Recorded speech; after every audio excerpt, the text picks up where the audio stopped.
Hello friends, নিয়ে আসলাম চিংড়ির আরও একটি দুর্দান্ত রেসিপি। আজকে চিংড়ির খোসা সহ রান্না করব।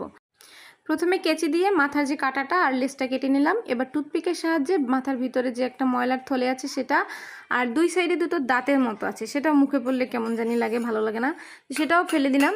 এবার একটু হলুদ লবণ দিয়ে একটা ভাজি করে নেব। খুব বেশি ভাজা লাগবে না, চিংড়ি মাছ হালকা ভাজি করে নামিয়ে নেব। আর এদিকে সর্ষে আর কাঁচা লঙ্কা বেটে নিয়েছি, আর পটলগুলো এভাবে কেটে নিয়েছিলাম, সেগুলোও ভেজে নামিয়ে নিলাম। এবার কড়াইয়ের মধ্যে তেল দিয়ে তাতে ফোড়ন দিলাম এলাচ, দারচিনি এবং তেজপাতা। তারপর দিয়েছি পেঁয়াজ বাটা আর আদা বাটা, রসুন কিন্তু দেইনি, আর সর্ষে কাঁচা লঙ্কা বাটা।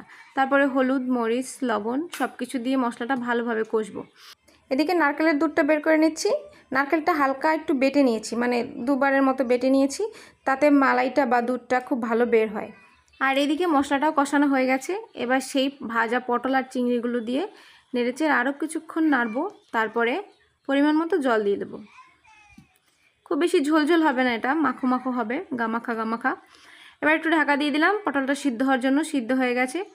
দিয়ে দিলাম হালকা একটু চিনি। চিনি না দিলে আবার হয় না।